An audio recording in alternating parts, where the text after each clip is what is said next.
Il y a tant à dire à partir de cet évangile qu'on ne sait par où commencer. Peut-être faut-il d'abord contempler la figure du Père. Le Père qui apparaît comme celui qui est source de vie, la vie de ses fils. Il leur donne ce qu'il leur faut pour vivre, sans s'inquiéter de ce qu'ils en font.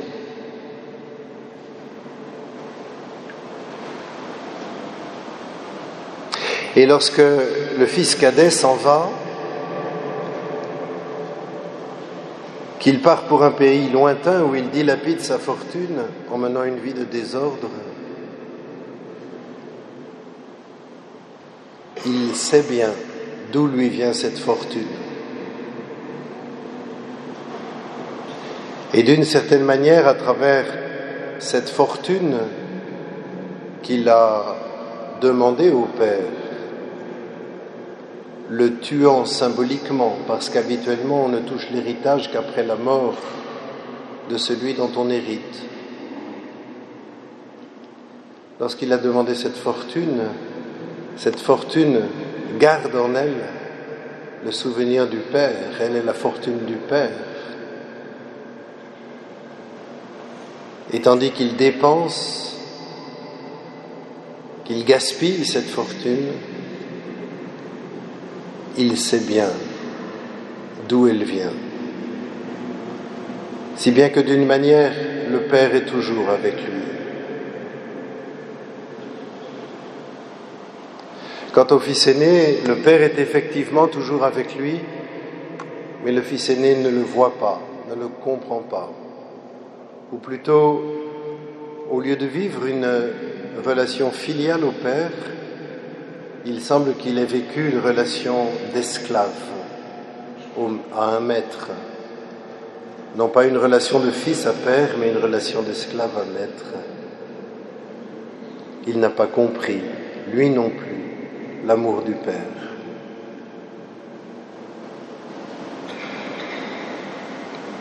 Lorsque le fils cadet se retrouve dans une impasse, il a tout dépensé, il a tout gaspillé, il semble n'avoir donc rien gagné, il n'a donc plus rien. Le souvenir du Père est toujours là et il revient. Il revient avec deux actions.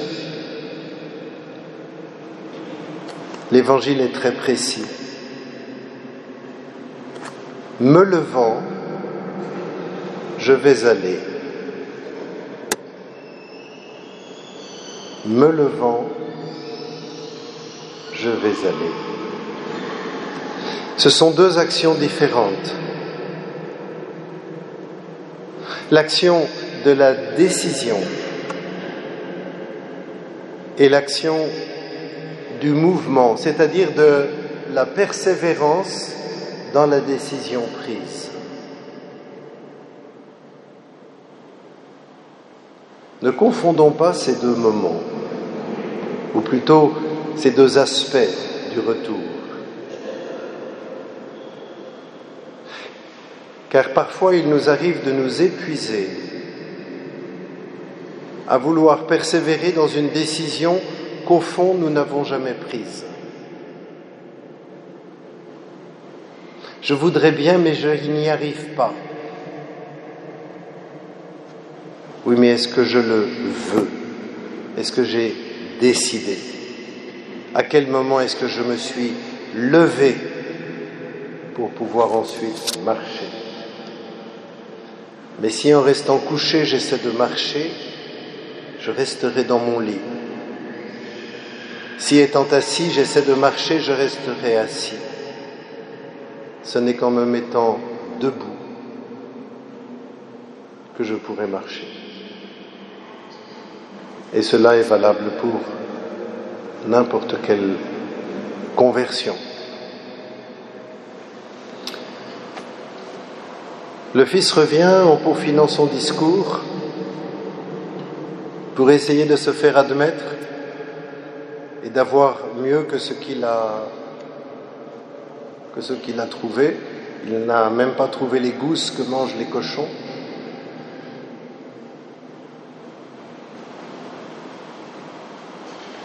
Et lorsqu'il arrive devant le Père, il dit ce qu'il a préparé. Le Père l'interrompt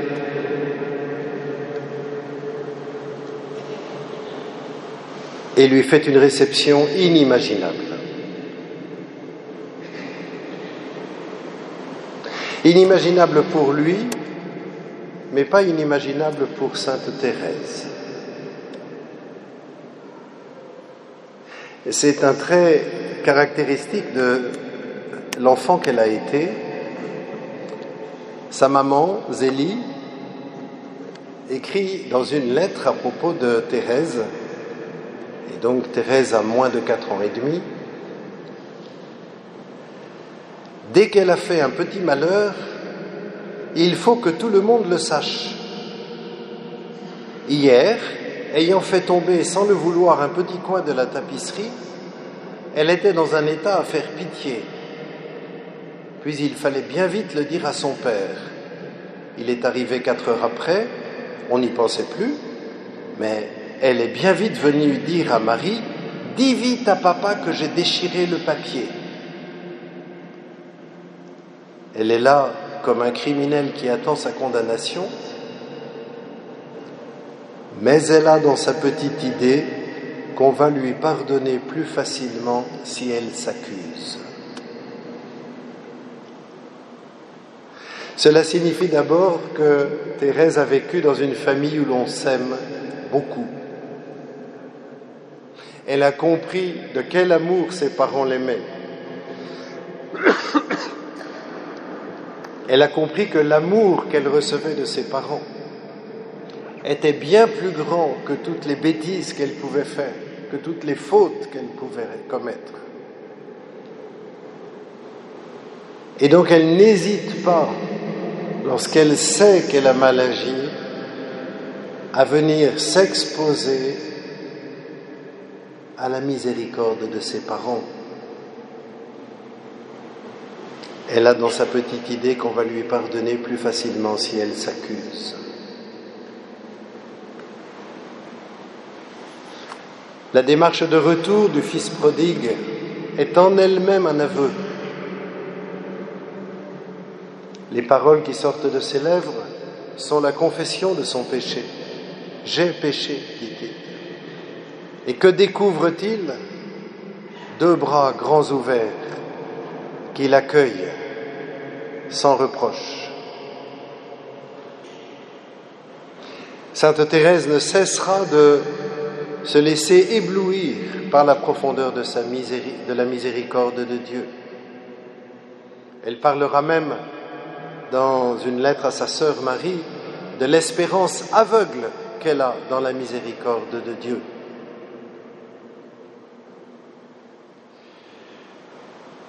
Cette expérience qu'elle fait enfant lui servira toute sa vie. Elle va même reprendre cette image 2 mois avant sa mort dans une lettre qu'elle écrit à un séminariste, l'abbé Bellière. Elle lui dit « Je voudrais essayer de vous faire comprendre par une comparaison bien simple combien Jésus aime les âmes, même imparfaites, qui se confient à lui. Je suppose qu'un père ait 2 enfants espiègles et désobéissants, et que venant pour les punir, il en voit un qui tremble et s'éloigne de lui avec terreur, ayant pourtant au fond du cœur le sentiment qu'il mérite d'être puni, et que son frère, au contraire, se jette dans les bras du père en disant qu'il regrette de lui avoir fait de la peine, qu'il l'aime et que pour le prouver, il sera sage désormais. Puis cet enfant demande à son père de le punir par un baiser. je ne crois pas que le cœur de l'heureux père puisse résister à la confiance filiale de son enfant dont il connaît la sincérité et l'amour.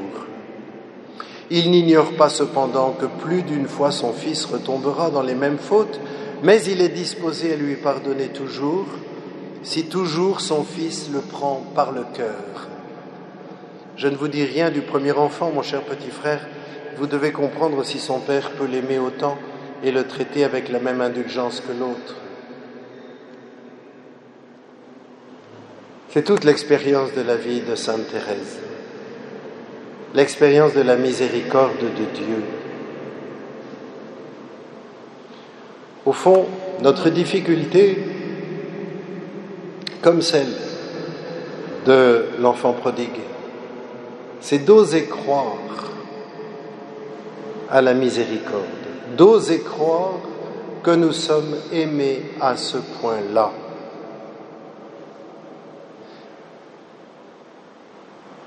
La difficulté, c'est d'accueillir un amour immense et de ne pas pouvoir être quitte de cet amour.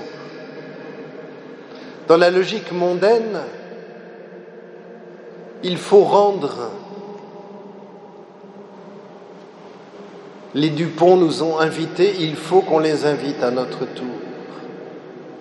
Ce n'est pas un mal, mais ça n'est pas la logique de Dieu.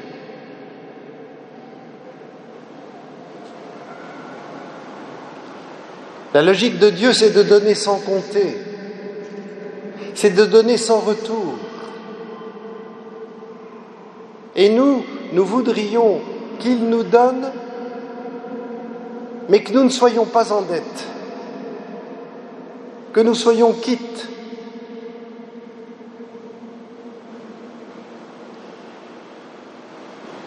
Et nous passons à côté de la miséricorde. La miséricorde de Dieu, c'est un amour gratuit, immense. Nous ne pouvons que l'accueillir avec reconnaissance. Et nous n'avons qu'une chose à faire, c'est dire merci. Ce que Jésus fait le soir du Jeudi Saint. Le mot Eucharistie veut dire merci, action de grâce. Et nous venons commencer notre semaine chaque dimanche en venant dire merci pour le salut, pour la miséricorde. Et nous voulons le dire avec le merci de Jésus. Et Dieu le Père nous donne Jésus en communion pour que nous puissions vivre ce merci. Et comment vivre ce merci? En imitant Dieu. Et donc en répandant la miséricorde autour de nous. En donnant un amour gratuit. Il s'agit de nous laisser traverser par la miséricorde de Dieu. Dieu nous fait miséricorde pour que nous fassions miséricorde à nos frères. Pardonne-nous nos offenses comme nous pardonnons à ceux qui nous ont offensés. Nous laisser traverser. Bien sûr, nous aimerions aimer Dieu sans péché. Oui, l'Église nous enseigne que la grâce de Dieu nous permet de renoncer à tout péché mortel, c'est-à-dire à tout péché grave commis avec pleine conscience. Mais Thérèse sait bien que nous ne pouvons pas éviter nos défauts d'amour. Dans une autre lettre à l'abbé Bellière, elle lui dit « Je suis tout à fait de votre avis. Le cœur divin est plus attristé des 1000 petites indélicatesses de ses amis que des fautes, même graves, que commettent les personnes du monde. Mais, mon cher petit frère, il me semble que c'est seulement quand les siens, ne s'apercevant pas de leurs continuelles indélicatesses, s'en font une habitude et ne lui demandent pas pardon, que Jésus peut dire ces paroles touchantes qui nous sont mises dans la bouche par l'Église pendant la Semaine Sainte. Ces plaies que vous voyez au milieu de mes mains ce sont celles que j'ai reçues dans la maison de ceux qui m'aimaient. Pour ceux qui l'aiment et qui viennent après chaque indélicatesse lui demander pardon en se jetant dans ses bras, Jésus tressaille de joie. Il dit à ses anges ce que le père de l'enfant prodigue disait à ses serviteurs. « Revêtez-le de sa première robe, mettez-lui un anneau au doigt, réjouissons-nous. Ah mon frère, que la bonté, l'amour miséricordieux de Jésus sont peu connus. Il est vrai que pour jouir de ces trésors, il faut s'humilier, reconnaître son néant. Et voilà ce que beaucoup d'âmes ne veulent pas faire. » Et pour conclure, cette autre parole de Thérèse, dans une autre lettre encore au même abbé Bellière. « Ah, cher petit frère, depuis qu'il m'a été donné de comprendre aussi l'amour du cœur de Jésus, je vous avoue qu'il a chassé de mon cœur toute crainte. Le souvenir de mes fautes m'humilie, me porte à ne jamais m'appuyer sur ma force qui n'est que faiblesse. Mais plus encore, ce souvenir me parle de miséricorde et d'amour. » Frères et sœurs, avec ce que nous entendons ce jour dans les lectures de la liturgie et dans cette proclamation de la parole de Dieu, demandons la grâce de savoir préparer sérieusement notre confession de Pâques, que nous puissions aller trouver le prêtre avant Pâques pour recevoir la miséricorde de Dieu. Amen.